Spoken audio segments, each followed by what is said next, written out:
dépression par exemple dina la dal en moyenne au moins benn yoon ci sa vie dina dal ñëpp nga protéger sa santé mentale doom mooy en tant que personne nga koy défendre mais aussi nga koy expliquer ce qui se passe lépp loo xamante ne nii da nga koy wax nit ki te mënu koo changer ci saa si bul ko wax réel nga nit ñi xas la si mais sa doom nekk koo xamante ne dafay stable mentalement wala yow da ngay gàtte say doom bul bañ ñu ne la yow da nga nar a yàq say doom te mer lenn kese la mooy comprendre benn situation te accepter woo situation.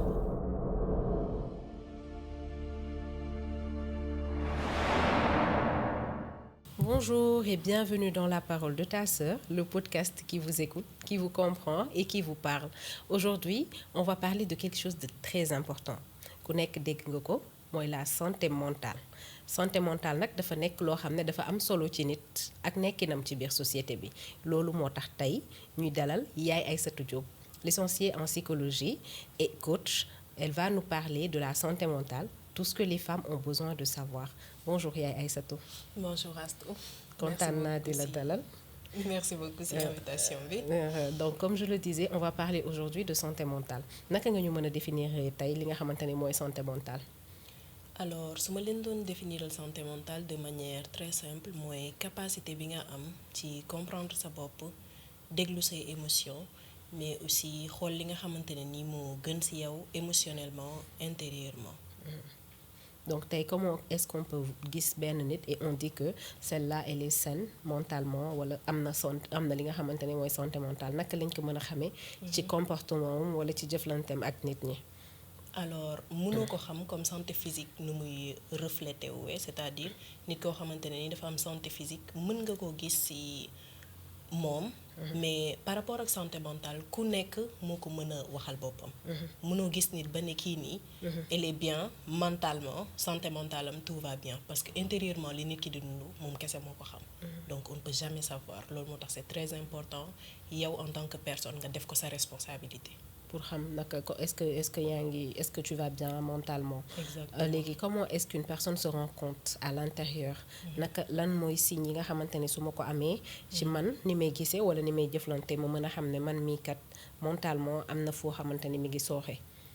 D'accord alors en tant que personne par exemple mën nga ressentir boo amee blocage mën nga ressentir boo amee fatigue émotionnelle parce que fatigue émotionnelle du deñ c'est-à-dire en tant que personne mën nga ressentir benn fatigue normale boo tëddee nelaw yeewu day deñ mais bu fekkee mentalement ça va pas dafay ñëwaat day des ci yow boo nelawee peut-être ci nga yeewu gën a sonn donc en tant que personne il y a beaucoup de paramètres yoo xamante ne ni ci sa bopp yu lay wan ne la changé nga émotionnellement par exemple li ngay dund neexu la wala yaa ngi ressentir benn lourdeur wala mënatoo nelaw wala li ngay nelaw dafa bëri donc il y a plusieurs paramètres en fait yoo xamante ne nit ki moom mooy rendre compte ci changement bi muy am moom lay alerter en premier. moom lay alerter donc daf lay alerter d'une manière physique.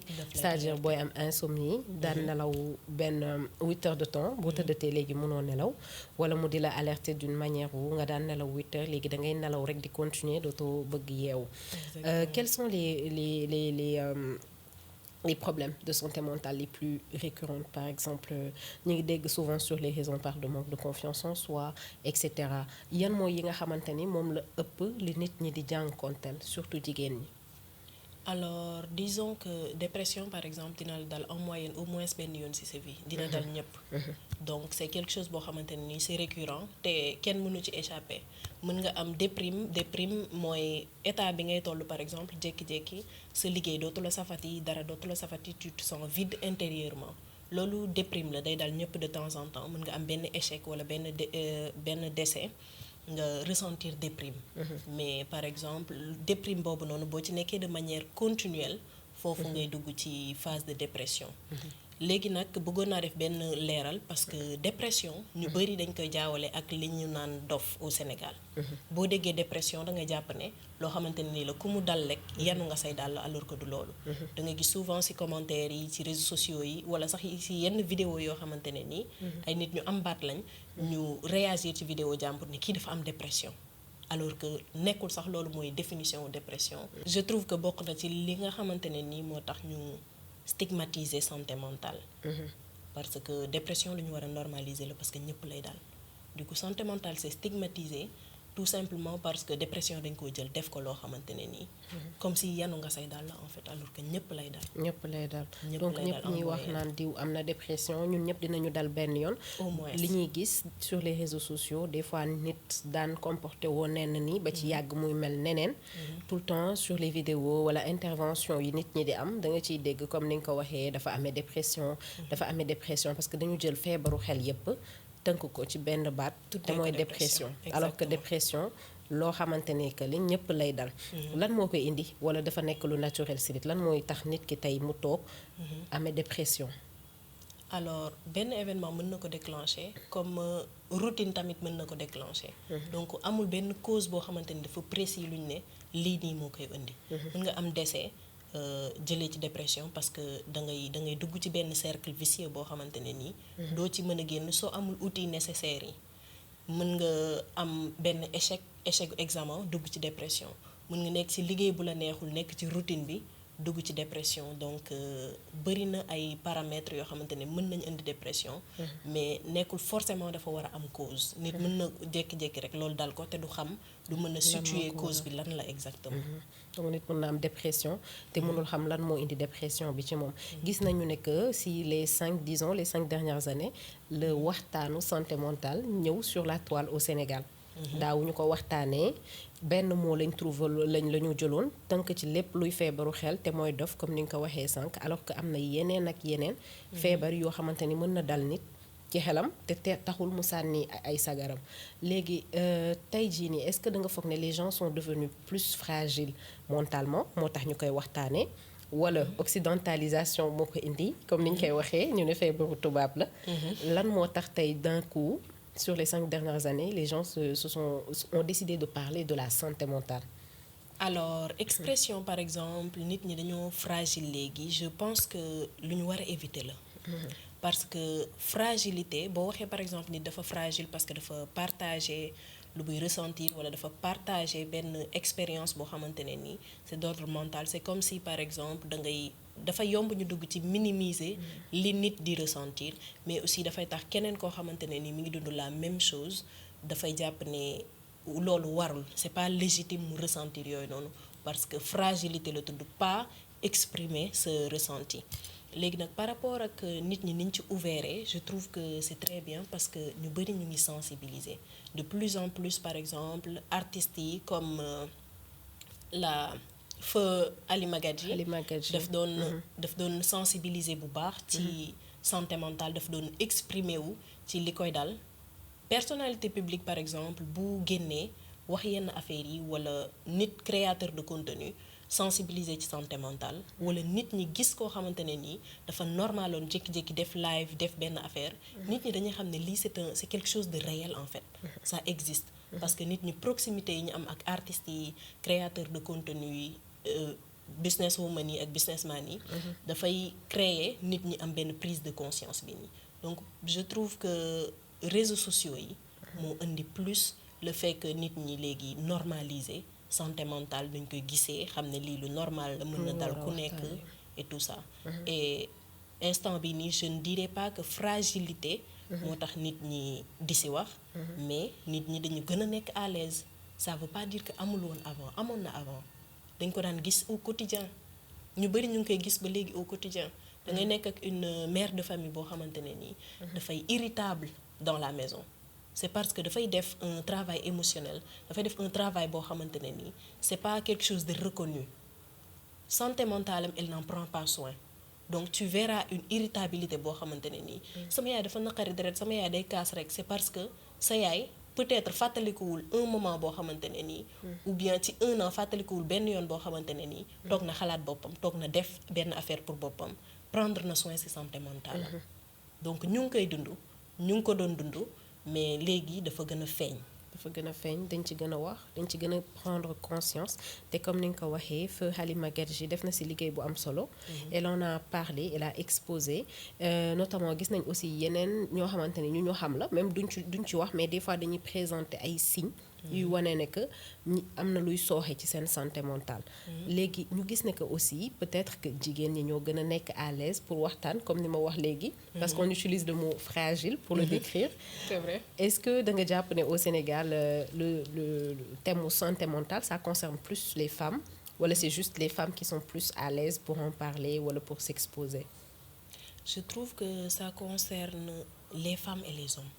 Ça concerne les deux parties ku nekk dafa am ay propres combats am. Par exemple chez les hommes on va avoir ñoom amuñu droit wax par exemple du ñuy wax lu leen métti du ñuy exprimer seen ay émotions te loolu à bas âge lañ leen koy wan. looy laajte sa yaay góor du jooy des choses comme ça daf lay jàngal. sa émotion baaxul ci yow waroo ko exprimer dangaa war a noppi te loolu c'est plus nocif que loo xamante ne nii daf lay jàppale en réalité. parce que émotion loo war a exprimer la pas loo war a nëbb parce que mënoo ko contrôler. donc mi ngi toucher aussi jigéen ñi d'un point de vue où dañuy banaliser li ñuy ressentir parce que ñun dañuy wax tout le temps. li ñuy ressentir dañ koy wax donc on se dit peut-être day wax rek ou bien quelque chose comme ça donc ku nekk am na ay combat am par rapport ak santé mentale mais amul ku gën a méttile moroomam wala ku ëppale moroomam ci combat bi. mu mel ni dañu nekk ci ñaari extrémité góor yi duñu exprimer assez jigéen ñi di exprimer bu ñu far banaliser seen ay ressenti. ma bëggoon ñëw tamit ci benn point boo xamante ni que ni ci jigéen ñi peut-être dina bokk na ci li fragiliser seen santé mentale. mooy la pression sociale par exemple.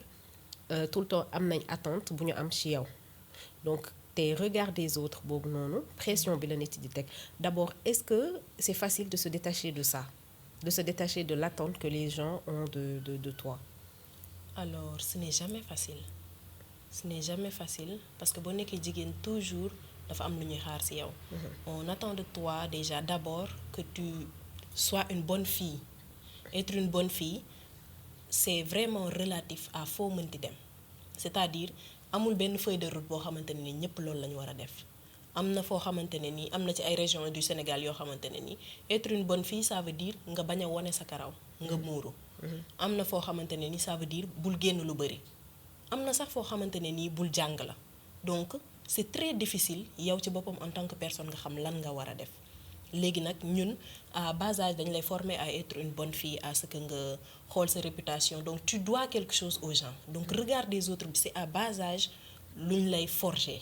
Tu dois toujours quelque chose aux gens tu dois toujours quelque chose aux parents. Ensuite tu dois être une bonne épouse. Ensuite tu dois être une bonne maman. Donc tout ça tu dois toujours au cours de ta vie quelque chose boo xamante ne ni c'est pas en lien ak li nga xamante ne ni moom nga bëgg wala moom nga choisir. mais c'est en lien ak lan la société bi di xaar ci yow lan la nit ñi di gis. te en réalité société bi sax du mun a définir.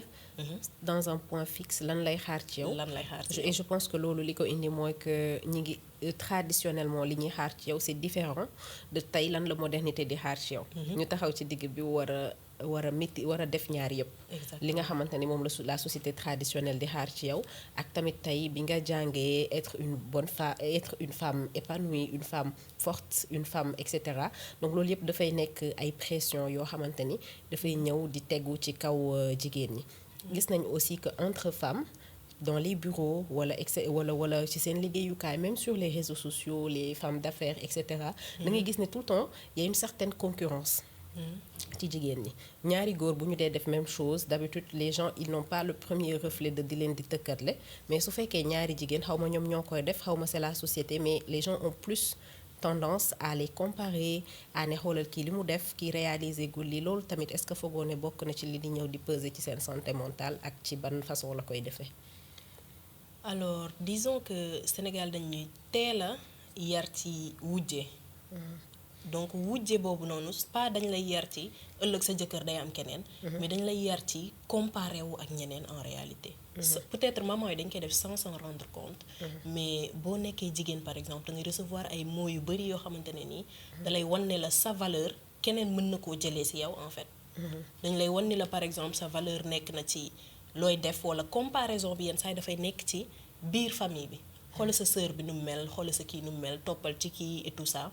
donc loolu noonu daf lay wan ne la yow sa valeur par exemple boo ko amee ba pare keneen mën na koo jël ci yow su amee peut-être loo xamante ne ni nit ñi ñu ngi koy xaar ci ñoom te def ko alors que en tant que personne sa valeur dara mënu koo dindi toujours di nga gis ku la ëppale toujours muy xaalis muy rafetaay di nga gis ku la dàqale lim sol ku la dàqale yére mais ça ne veut pas dire que yow li nga sol rafetul ça ne veut pas dire que yow rafetoo donc comparaison bi foofu noonu lay toxiquer parce que la personne se dit su ma kii ëppalee rek c'est parce que man dafay effacer complètement day annuler sama valeur.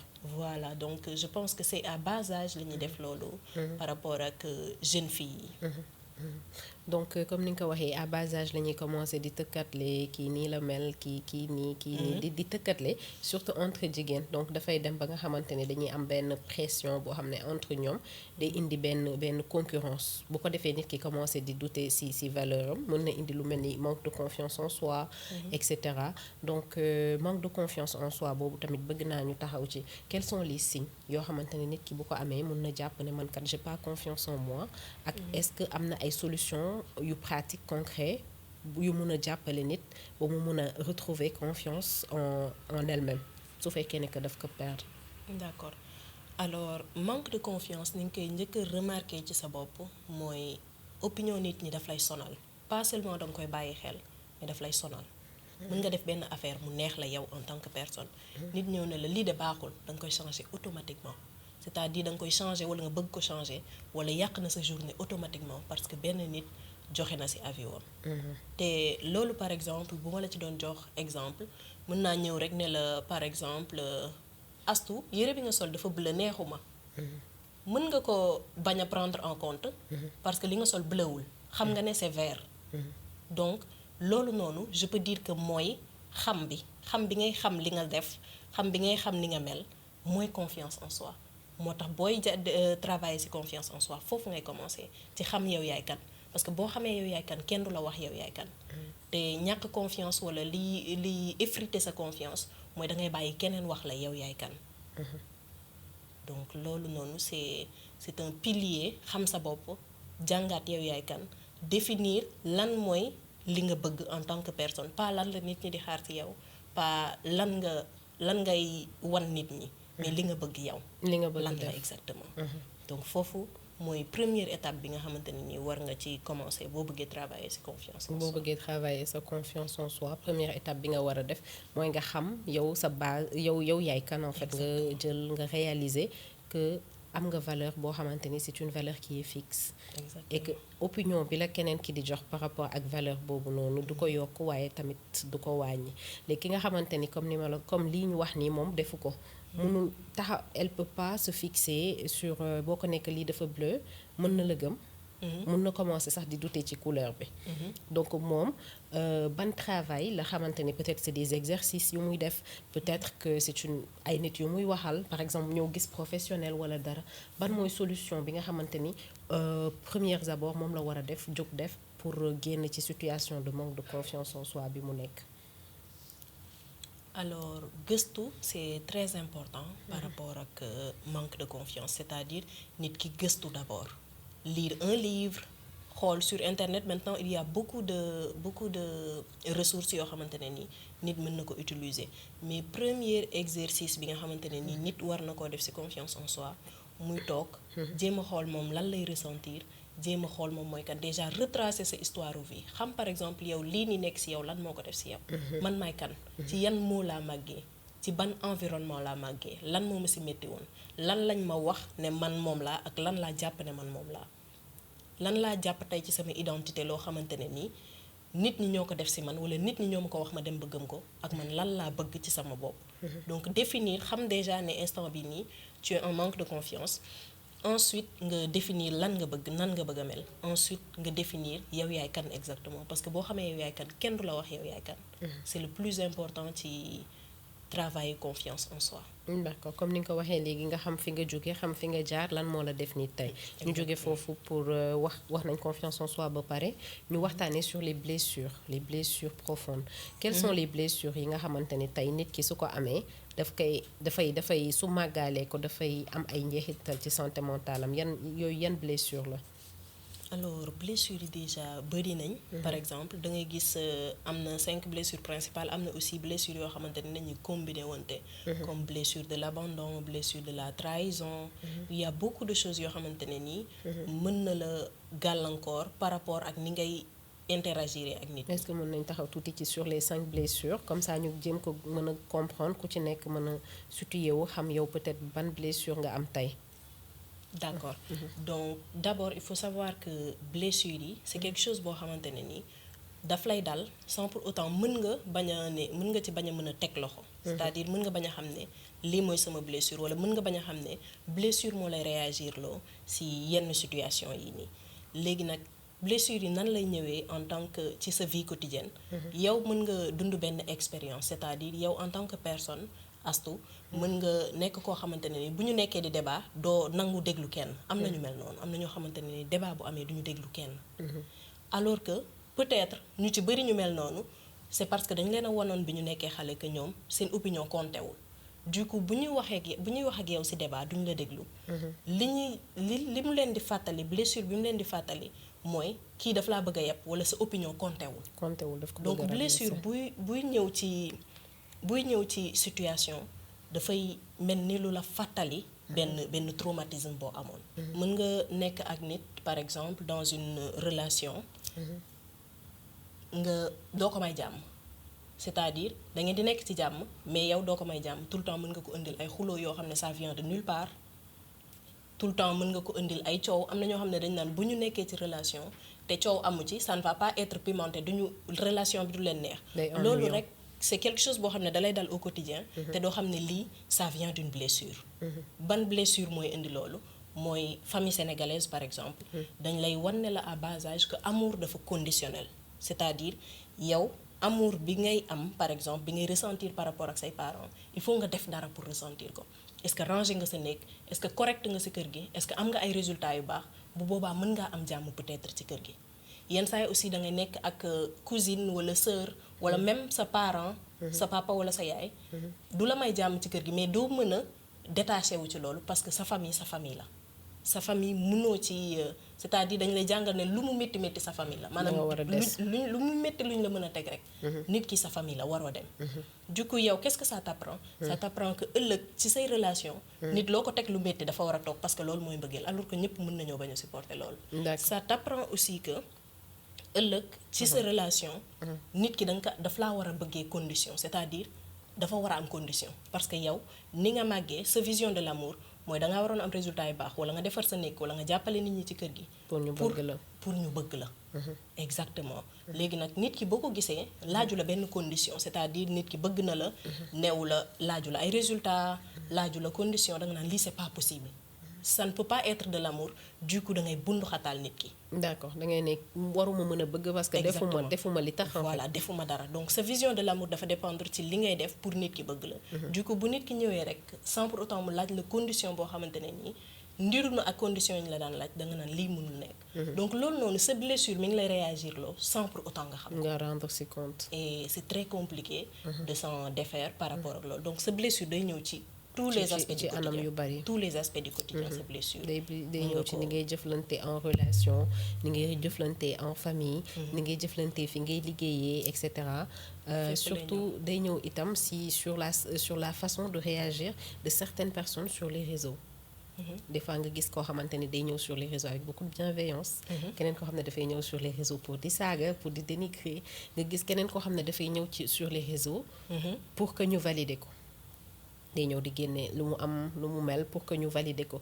loolu noonu qu'est-ce qui se cache un peu derrière ma question ce sera qu'est-ce qui se cache derrière le comportement des gens sur les réseaux sociaux surtout ñi nga xamante ni li ñuy wane parce que y a des gens comme ni ma wax li ñuy wane sur les réseaux c'est très divers am ñoo xamante ne dañuy wane leurs moments qui sont moments yi nga xamante ne leurs moments de gloire et cetera. mais aussi et surtout il y a des gens yoo xamante ni ils ne viennent pas se lamenter directement sur les réseaux mais tout le temps dañuy bëgg di wax benn histoire bu xaw a yërëmtalu pour que nit yi dencal leen tuuti yërmande et cetera. qu'est-ce qui se cache derrière le comportement des gens sur les réseaux sociaux. alors disons que ku nekk ni ngay rechercher attention. dafay révéler lu bari ci yow. ku nekk par exemple ça c'est vraiment des faits psychologiques nit par exemple. mën nga xam automatiquement fan la insécurité am féete. boo xoolee ban anam lay wanewoo donc nit ki anam bi muy wanewoo foofu la insécurité am féete boo déggee nit ku lay wax toujours am naa oto bi am naa kër gi def naa lii c'est parce que moom il ne se sent pas assez dafa associer moom valeur am ak li mu mën a am. Et c'est pas forcément quelque chose boo xamante ne nit ki da nga ko war a blâmer mais peut-être moom en tant que personne elle n'arrive pas à trouver une valeur sans li mu am. Et loolu dafay mën na dépendre ci jaar-jaaram. Nit tamit mën na chercher attention ci beneen manière. Comme nekk ci réseau yi di saaga par exemple et tout ça wane reewande et tout ça donc ku nekk ak paramètre bi mën a expliquer lan moo tax ngay comporter woon nii. Quête d'attention ku nekk quête d'attention li ngay fi nga jëmale sa attention. mën na révéler ban insécurité nga am ban insécurité wala ban blessure en tant que personne. D'accord. Donc comme ni nga ko waxee on a parlé de points très importants les blessures émotionnelles la confiance en soi loolu yëpp di nekk sur le ci thème bi comme ni nga ko waxee. La santé mentale. Maintenant la santé mentale tey jii ci jigéen qu'est-ce qu'on peut faire pour protéger la santé mentale d'une personne. Par exemple on va commencer par les enfants tey ban comportement la ñu war a am en tant que jigéen avec les enfants pour protéger leur santé mentale ba nga xamante ni que ni dara duñu màggaale yenn blessures yi wala duñu màggaale yenn insécurité yi. En tant que jigéen premier aspect bi nga xamante ne nii même parent d'ailleurs premier aspect bi nga xamante ne nii mën nga ko protéger sa santé mentale doom mooy nga koy défendre si suñu famille dañoo tàmm boo défendre sa doom wala nit wax ko dara nga intervenir si ne kii dafa bëgg doom narul yar doom bi mais par exemple tu vas voir dans une famille kuy wax sa doom dangaa bëgg lekk instant yooyu noonu automatiquement ci ngay intervenir wax nit ki ci boppam adulte bi bu ko waxati loolu moom bu xiifee day lekk te loolu boo ko defee dans la famille sénégalaise dans notre société c'est quelque chose boo xamante ne nii c'est mal vu c'est très mal vu dañ naan dangaa bëgg doom fi nga teg doom yi et tout ça yaroo leen alors que dañuy banaliser nit di harceler sa doom nga noppi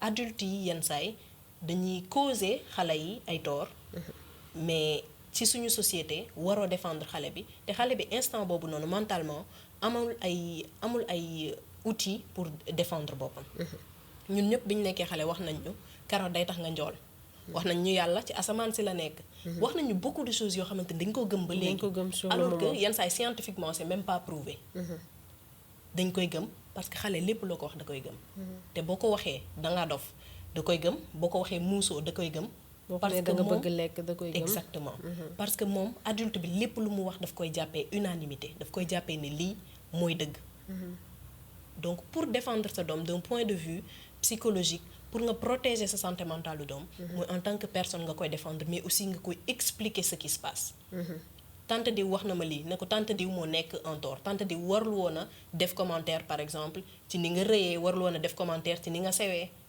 te pourtant c'est vrai mais les mamans par exemple wala les papas ne défendent pas assez leurs enfants pour regard des autres mais yow en tant qu'adulte mën nga supporter li nit ñi di wax ci yow mais xale bi mënul supporter loolu donc bul bañ boo bëggee protéger sa santé mentale doom ñu ne la yow da ngay gàtte say doom bul bañ ñu ne la yow danga nar a yàq say doom maanaam yow loolu mën nga koo supporter mais xale bi moom mënul supporter ay critiques donc yow préféreel nga nit ñi xas la ci mais sa doom nekk koo xamante ne dafay stable mentalement donc loolu mooy li nga xamante ni moom nga war a def pour protéger sa santé mentale du doom ndax mooy indi boo ko protéger wu rek dina ko indil ay njeexintal ci ñi muy jëflante ak nit ñi bés bu màggee c'est vrai que les gens ne sont pas responsables de la santé mentale des autres mais mën lañ leen jàppale ci dañu koy protéger ñi ngi doon wax ci xale léegi naka nga koy protéger donc pourquoi je dis qu'on n'est pas responsable de la santé mentale des autres par exemple yow sa santé mentale je suis pas responsable mais mën naa am comportement boo xam ne su ma ko amee autant soit peu dinaa ko mën a protéger par exemple su nit toogee ak yow di tux protéger wul sa santé physique donc yan comportement man laa war a am ba mën a protéger sama santé mentale prochain par exemple ki nga xamante ni moom laay liggéeyal moom laa nekkal moom laay jëflanteel quels sont les comportements à avoir ba mën a protéger comme moom santé mentale am alors déjà bonne communication parce que communication mooy lépp mën nga wax nit loo xamante ne nii dafay des ci moom ay jours dafay des ci moom ay mois ay at sax exactement donc déjà wàññi critique d'abord pour protéger santé mentale u nit comme on le dit te c'est très commun lépp loo xamante ne nii da nga koy wax nit ki te mënu koo changer ci saa si bul ko wax nit ki boo nekk sa kanam am na ay picc mënul dem effacer picc yi ci saa si exactement te am na seetu seen kër donc loolu noonu daf koy yokkal benn charge sans pour autant mu mën ko changer. te yow mi koy wax sax nga baal ma parce que yow mi koy wax sax. des fois les gens tu te demandes vraiment pourquoi en fait pourquoi lan moo tax nga ko koy wax sa kanam bi bari na picc ok pourquoi tu le dis. Qu'est-ce qu'elle va pouvoir changer? Qu'est-ce qu'elle peut faire? Pourquoi est-ce que nit yi di ko wax doo comprendre jamais continuer c'est un point très important parce que nit ki li nga xamante ni mënu ko changer dans l'immédiat. Exactement. Le fait que nga koy wax yow vraiment on comprend pas la cause pourquoi nga koy wax lii. benn résultat doo ko ci am ci saa si. Donc bàyyi loolu xel booy critiquer nit. dis-toi est-ce que bu ma ko waxee lii mën na koo changer léegi. bu ma nee la par exemple Astou sa yére bi taq na mën nga jël fomp ko wala nga dem changer yére rapidement. fekk ñuy waaj a génn. loolu loo mën a changer la loolu lu bienveillant la parce que mën nga koo changer. Donc premièrement bépp critique boo xamante ne nii boo ko waxee nit ki mënu koo changer ci saa si tëyal critique boobu noonu. denc ko. Ensuite communication bi aussi. ni ngay waxee ak nit ki c'est-à-dire ni ngay exprimer li ngay ressentir nit bu la defee dara par exemple nga dem génnee loolu au lieu nga ko koy xoolee et tout ça kii def na ma lii kii defuma la lee parce que mer ñu bari dañuy am problème ak mer. te mer lenn kese la mooy comprendre benn situation te accepter woo situation boobu. benn situation bu amee comprendre ko te accepter woo ko loolu mooy indi mer en réalité. loolu moo tax ñaari nit bu ñu xuloowee bu ñu toogee ba waxtaan. juboo mën na am foofu parce que compréhension dafay am acceptation dafay am. boo nekkee ak benn nit tey jii nii. chaque jour ngeen dëkk chaque jour mu nuyu la benn jour nuyuwu la mu romb la rek fël la dem mën nga ko mere ci loolu mën nga garder mer parce que comprendre situation bi te accepté woo ko. mën na la rombaat ci lendemain bi ne la waa Astou na nga def. mu ne ko waaye yow lan moo tax keroog nuyuwoo ma mu ne la man de dañ ma annoncé benn décès xaw ma woon sax fu may taxaw. comprendre nga situation bi accepté nga ne loolu war naa mën a tax. mu def li mu def. mer day dañ foofu noonu. donc communication ci essayer comprendre ak accepter benn situation. dafay protéger sa santé mentale prochain bu baax. communication wàññi critique. mais aussi déglu dañu tàmm bu nit ñëwee di wax ñu ne ko xoolal ci keneen ki la tane. xoolal ci yàlla wala man de lii bi ma dalee lii ak lii laa def lee bi ma dalee léegi lii laa def sans écoute. c'est-à-dire yenn saa nit ki day ñëw di la expliquer benn problème boo xam ne. déglu kese la soxla. ma ne ko loolu de metti na. wax nga comprendre ko. exactement. valider ko émotion. exactement kese lay soxla. mais ñu bari dañu foog ne waxtaan da nga ci war a rapporter ay exemple da nga war a jox nit ki leçon de morale et nekkul toujours li nit ki soxla. parce que mën nga ko gën a suruxal mën nga ko minimiser li ko dal. mën nga ko minimiser mën nga ko sax tax muy remettre boppam en cause. exactement parce que d'habitude day peut-être que foofu itam dina xaw a feeñal benn blessure ndax am na ñoo xam ne boo leen commencé expliquer benn problème rek. dañuy wax ñoom bi ñu ko dundee ak ni ñu defoon ba génn ci. mais loolu ci sa kaala yow du appliqué wu ak kii di wax ak yow. ndax peut-être que amul outil yi nga am yow ba mën ci génnee noonu.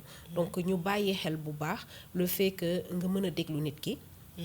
accepter ko li muy ressentir. exactement valider ko des fois loolu rek la soxlawul xam yow naka nga ko dundee woon. soxlawul aussi xam na ne yàlla baax na. xam na ne yàlla moo ko ndogal. mais daf ko metti daf ko metti da ngay am décès wu benn parent ñu ñëw ne la xoolal ci ki perte ñaari waajuram am nañu amul kenn am nañu amul benn waajur. ça veut pas dire que li ngay dund mettiwul voilà en réalité mënoo dindi mënoo ko bañ a valider. donc comme ni nga ko waxee accepter communication pour protéger sa santé mentale au prochain donc da ngay communiquer ak lan fàttali ma. déglu amoon na troisième point. wàññi critique plus une critique bienveillante. surtout ñu taxaw sur la communication aussi il faudrait que nit yi jàngaat communication parce que suñu nekkee di communiquer sur un point. et que may jël tort bi di ko di jéem di wax ne que yow la. yow tamit da ngay nekk sur la défensive di jéem di wax ne man la donc di communiquer d'une manière où j'explique ce que j'ai ressenti. pas juste yow parce que mënuma interpréter comme situation bi nga wax léegi. mënuma ñëw ne la waaye yow de moom amoo yitte ndaxte nuyuwoo ma. man naa wax ni ma sentir keroog li nga def neexuma parce que nuyuwoo ma. loolu man maa ko sentir donc mën nga ma ko nangul yow. bokkul ak yow ma ñëw di wax sentiment bi nga xamante ni ci yow lu jóge léegi wax nañu ni ñuy protéger santé mentale pour xale. ni nga koy protéger pour ce prochain waaye tamit ni ngay protéger sa bosu bopp ñu taxaw foofu c'est-à-dire les limites. Comment on peut faire pour am des limites ak pour protéger à tout prix sa santé mentale bopp ndax boobu ci sa responsabilité la nekk. alors ñu bari dañuy am difficulté wu poser limite. parce que déjà ñoom ci seen bopp xamuñu seen limite fan la commencé ak fan la yem. loolu mooy importance su li ñu doon wax sànq muy travailler ci confiance en soi. parce que boo travailler ci confiance en soi da ngay xam sa bopp xam li nga war a accepter li nga warul accepter yow yaay kan déjà lan ngay accepter ak ban étape moo lay mettre à bout en fait. donc déjà travailler ci confiance en soi d'abord dafa important ci aspect wu prendre soin ci sa santé mentale. poser ay limites c'est bien mais on a beaucoup de difficultés surtout ci suñu société bi pour def ko parce que c'est très facile ñu prendre le pour la méchante personne boo bëggee poser ay limites. donc meilleur moyen pour travailler ci sa santé mentale bopp mooy poser ay limites mais c'est pas toujours facile. léegi nag lan mooy difficulté bi nit ñi duñu commencer mi ngi mel ni par exemple nga bëgg a mën fee. am na ñu bari mënuñu wax déedéet. donc boo mënul wax déedéet tu vas commencer d'abord par wax ko petit à petit par gàntu petit à petit boo bëggee mën fee da ngay dugg commencer essayer mais doo taxaw ci booru piscine bi ne damaa bëgg a jàng fee. doo ko mës a mën. donc commencement bi mooy metti. plus ngay def benn affaire plus sa cerveau di ko miin plus nga koy mën a def en confiance. ñu sant la benn affaire nga xam ne lii nii kat nga xam ne lii nii kat boo jëlee engagement bi. doo ko mën a continuer. nga ne déedéet lii di mënuma koo def. ñu bari mënuñu loolu. te loolu poser limite bu clair la mais commencer loolu noonu pour nga commencer travailler il faut déjà nga commencer poser ay limites. nit wax la benn affaire bu ndaw nga ne ko déedéet c'est pas possible d'abord. donc loolu noonu daf lay jàppale bu baax. par rapport ak protéger sa santé mentale en tant que personne. mais aussi pour nga gën a mën a protéger sa santé mentale il faut nga xool li lay jox paix intérieure pas forcément li nit ñi di wax ne moom nga war a def boo tëddee à la fin de la journée est-ce que tu es quitte avec ta conscience est-ce que tu es en paix avec toi-même. c'est important. exactement léegi nag ñàkk paix intérieure boobu li koy indi mooy bàyyi ñu dépasser say limites. parce que à chaque fois boo bàyyee ñu dépasser say limites rek danga naan def naa loo xamante ne nii soit méngawul ak samay valeur soit lii nii def naa ko te waruma ko woon def loolu ku koy def rek doo nekk ci jàmm ak sa bopp. te dafay am ay résultats itam yu muy indi ci ni ngay jëflante ak nit yi ak ni ngay communiquer ak ñoom. Exactement. donc je pense qu'on a fait un peu le tour sur comment protéger la santé mentale bu xale bu sa prochain ak bu sa bësu bopp. maintenant dafa am foo xam ne nag bu fa santé mentale yeggee on a besoin d'aide. besoin d'aide boobu noonu gis nañ ne que la plupart du temps Sénégal da ngay am santé mentale bu sooxee mais da nga koy doxaale di ko doxaale ba sooy dem di wuti ndimbal dañ lay sax yóbbu ndax dootoo ànd ak sa sago. ban instant fan la nit di yegg mu xam ne man kat lii mi ngi garaaw soxla na ma dem gis coach soxla na ma dem gis psychologue wala soxla na daal ma dem gis koo xamante ni am na aptitude jàppale ma ci sama santé mentale fan la nit di yegg ba war a mën a jóg dem def loolu. alors sans ñu yegg ci degré boo xamante ne ni dafa extrême. saa boo ressentir ni war nga mën a wax ak kenn rek wala tu veux de l'aide rek dangaa war a dem déjà. ensuite loo xamante ne nii yow en tant que personne yaa ko war a remarquer ci sa prochain.